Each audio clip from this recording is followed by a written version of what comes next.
आप देख रहे हैं एबीटी न्यूज, हर खबर आप तक। अयोध्या हनुमानगढ़ी के प्रसिद्ध संत महेश योगी ने अद्भुत कारनामा किया। उन्होंने सरजू मैया में 13,100 से अधिक डुबकियां लगाकर विश्व रिकॉर्ड बनाया। महेश योगी एक परम तपस्वी हैं। वो लगातार किसी न किसी साधना में लगे रहते हैं और इसी क्रम में उन्होंने सरजू मैया में 13,100 डुबकियां लगाकर विश्व कीर्तिमान स्थापित करा। इस अवसर पर अयोध्या के सभी साधु संत, प्रमुख पदाधिकारी और प्रशासन के अधिकारी भी मौजूद रहे। इस वर्ल्ड रिकॉर्ड ने महेश योगी को एक अलग कैटेगरी में खड़ा कर दिया। अयोध्या के साधु संतों द्वारा ये अपने तरह के अलग वर्ल्ड रिकॉर्ड है। महेश योगी यही नहीं रुके हैं, उनके पास 100 से अधिक वर्ल्ड रिकॉर्ड है। उन्होंने लगातार आर्ट में भी कई वर्ल्ड रिकॉर्ड बनाए, जिसमें उन्होंने विभिन्न तरह की पेंटिंग्स में इस तरीके के वर्ल्ड रिकॉर्ड बनाया है। आइए महेश योगी से हमारे एबीटी संवाददाता ने एक्सक्लूसिव बातचीत की, जिसमें उन्होंने अपनी इस अद्भुत प्रतिभा के बारे में बताया। हमारे चैनल पे इस बार फिर महेश योगी जी जुड़ रहे हैं, जिन्होंने अभी हाल ही में विश्व कीर्तिमान रचा है। उन्होंने 11,000 से अधिक डुबकियां सरजू जी में लगाई। बहुत बड़ी बात है अपने आप में। 11,000 जो संख्या है, इसको पूरा करने में लगभग 5 से 6 घंटे लगे महेश योगी जी। महेश योगी जी यहीं नहीं रुके हैं, अभी इसके आगे भी वो तमाम विश्व कीर्तिमान बना रहे हैं और इसके पहले भी वो तमाम विश्व कीर्तिमान बना चुके हैं। इसके पहले उन्होंने आर्ट में, तमाम फाइन आर्ट में ऐसी ऐसी पेंटिंगें बनाई, ऐसी ऐसी चित्रकलाएं बनाई कि उस पर भी उन्हें विश्व रिकॉर्ड के प्रमाण पत्र मिल चुके हैं। और इस डुबकी पर भी अयोध्या के संत से हनुमानगढ़ी के महेश योगी जी को वर्ल्ड रिकॉर्ड का प्रमाण पत्र मिल चुका है। तो आइए आज हम उनसे बात करते हैं और जानते हैं कि जो महेश योगी जी हैं, उनको वर्ल्ड रिकॉर्ड का अगर टैग दे दिया जाए, नाम दे दिया जाए, तो कोई अतिशयोक्ति नहीं होगी, क्योंकि अपने जितने समय में उन्होंने जितने वर्ल्ड रिकॉर्ड इकट्ठा किए हैं अपने नाम से, बहुत बड़ी बात है। कोई एक बनाने में बहुत बड़ी बात हो जाती है, यहाँ तो उन्होंने तमाम कीर्तिमान लगातार रस्ते चले जाते हैं। आइए बात करते हैं और जानते हैं कि गुरुजी का आगे क्या मंशा और किस तरह का और कीर्तिमान वो बनाने वाले हैं, और जो नए युवा हैं, जो नई पीढ़ियाँ हैं, उनके लिए क्या मार्गदर्शन छोड़ने वाले हैं। गुरुजी आपका बहुत बहुत स्वागत है। बहुत बहुत बधाई, आपने जो इस शानदार वर्ल्ड रिकॉर्ड बनाया सरजू मैया की डुबकी में, सरजू मैया की गोद में डुबकी लगाकर क्या करने वाले हैं आगे। और बहुत धन्यवाद आपको। अभी कल योग दिवस की पूर्व संध्या पर लगातार 13,100 डुबकियां लगाने का एक नया कीर्तिमान हुआ। और मैं ये समझता हूँ कि भारत की भूमि संतों की भूमि है, ऋषियों की भूमि है, और संत जिधर भी निकल पड़ते हैं वहाँ एक कीर्तिमान स्थापित हो जाता है। तो क्योंकि हमारे इस भारत की भूमि के संतों ने, ऋषियों ने हर दिशाओं में, हर क्षेत्रों में कार्य करके भारतीय माटी के महात्म को प्रतिबिंबित किया है और भारत को विश्वगुरु के रूप में स्थापित किया है।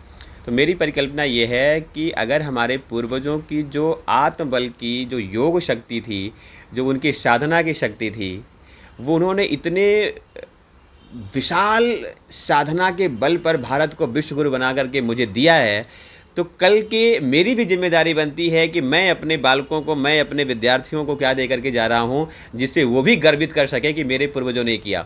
तो ये मेरा ही नहीं बल्कि देश के हर एक नागरिक का, देश के हर एक युवा का एक कर्तव्य बनता है कि वो अपने पूर्वजों की प्रेरणा पद्धति पर चल करके एक नया आयाम, नया कीर्तिमान स्थापित करे, जिससे हमारी धरा गौरवान्वित हो, हमारा राष्ट्र गौरवान्वित हो और भारत दुनिया के फलक पर एक ध्रुव तारे की तरह चमकता दिखाई पड़े।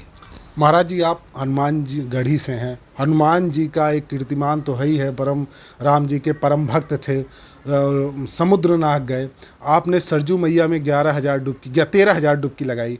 कहाँ से प्रेरणा मिली, कैसे इसको मतलब किया आपने? देखिए, मैं योग साधक हूँ और मुझे कोई गुरु नहीं मिला साधना के लिए, और अगर जब मिले भी तो स्वयं हनुमान जी मिल गए। तो निश्चित तौर पर जिस गुरु की शक्ति इतनी अपरमीय हो, जिसके बारे में कहा जाता है चारों युग प्रताप तुम्हारा, है ना, जो है अतुलित बलिधामम हेम शैलावदेहम धनुज बन कृशानम ज्ञानी नाम आगर गैडम, जो शक्तियों में अतुलित बलिधाम हो, है ना, अतुलनीय शक्ति जिसके पास हो, जो ज्ञानियों में अग्रगण्य हो, तो जिसके पास संपूर्ण शक्तियाँ व्याप्त हों, संपूर्ण शक्तियों का जो अर्जन करके बैठा है और वो इतने पावरफुल है, इतने मनुष्यगामी कि अगर उनके किसी भी भक्त को कहीं भी समस्याएं हो जाती हैं तो संकट ते हनुमान छुड़ावें मन क्रम वचन ध्यान जो लावें, तो मन की बेग से हनुमान जी चल करके उनकी रक्षा करते हैं और इतने शक्तिशाली हैं कि जब भी राष्ट्र में विपदा आई तो माता सीता हमारी लंका में थी, हनुमान जी ने अपने अष्ट सिद्धियों का प्रयोग किया, अणिमा लघुमा सबकी, और पूरे लंका को राख कर दिया। तो ये हमारी शक्ति है और ऐसे महनीय सत्ता हैं हनुमान जी, जिनकी ये शक्ति, जिनका प्रताप, जिनका ज्ञान चारों युगों में छेड़ नहीं होने वाला है। तो जब गुरु ऐसा मिल जाए तो निश्चित तौर पर शिष्य में तो शक्ति आ ही जाती है। और मेरी परिकल्पना है कि पूरा राष्ट्र, मैं आज आपके चैनल के माध्यम से भी आह्वान करता हूँ, आग्रह भी करता हूँ कि हर एक साधक को, हर एक पाठक को, हर एक विद्यार्थी को, हर एक युवा को सुबह शाम जरूर हनुमान चालीसा का पाठ करना चाहिए।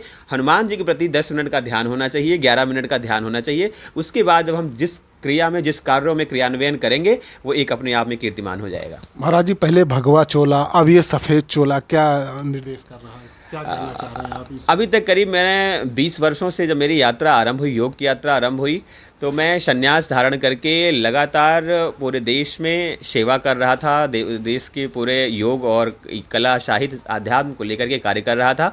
लेकिन अभी मेरी जो 80 दिन की साधना हुई, अष्टांग जो है अष्ट सिद्धि साधना, वो भी मैं भगवा वस्त्र में था। आज अंतर्राष्ट्रीय योग दिवस पर मैं रुद्र राज योग की साधना करने जा रहा हूँ। हनुमान जी हमारे ब्रह्मचारी थे।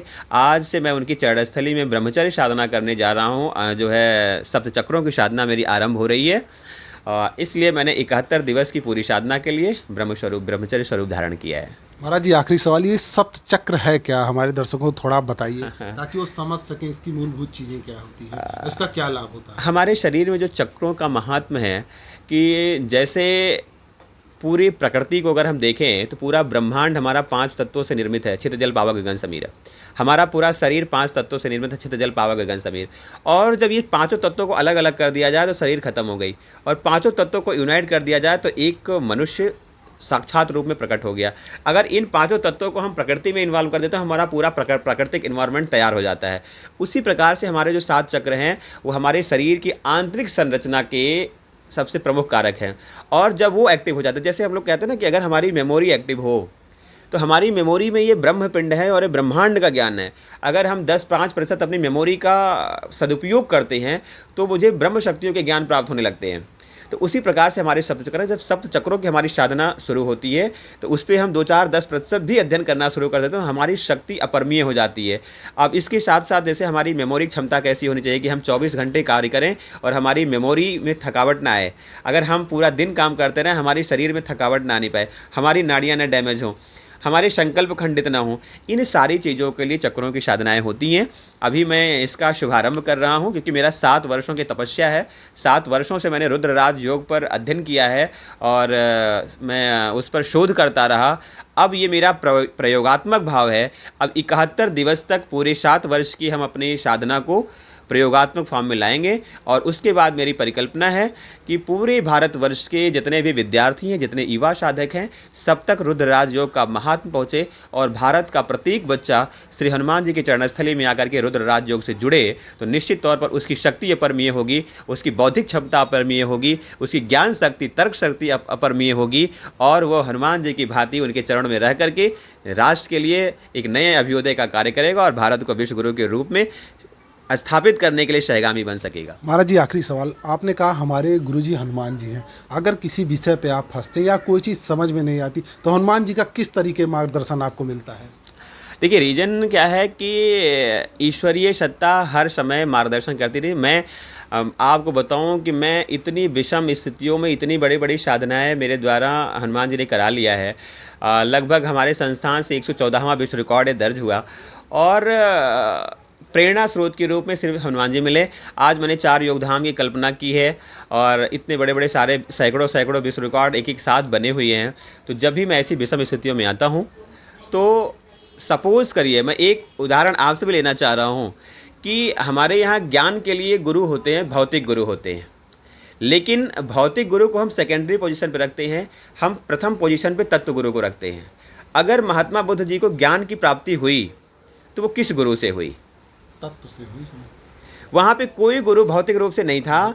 उन्होंने अपनी चेतना को अपनी ब्रह्म शक्ति में विलीन कर लिया और परमात्मा के परिपेक्ष में जाकर जब उन्हें परमात्मा के द्वारा प्राप्ति होने लगी तो वो तत्व ज्ञान को प्राप्त कर लिए। और वो एक ऐसा तत्व ज्ञान कि जो संपूर्ण वसुधा को शांति मानवता के परिक्षेत्र में बांध दिया। स्वामी विवेकानंद जी महाराज अपने भौतिक गुरु भगवान जो है गुरु जी के पास तो थे, लेकिन अगर उनको देखा जाए तो माता काली का भी उनके गुरुदेव ने दर्शन कराया और उन्होंने माता काली से भी जो है आशीर्वाद लिया। परमहंस जी ने विवेकानंद जी को भी एहसास दिला दिया।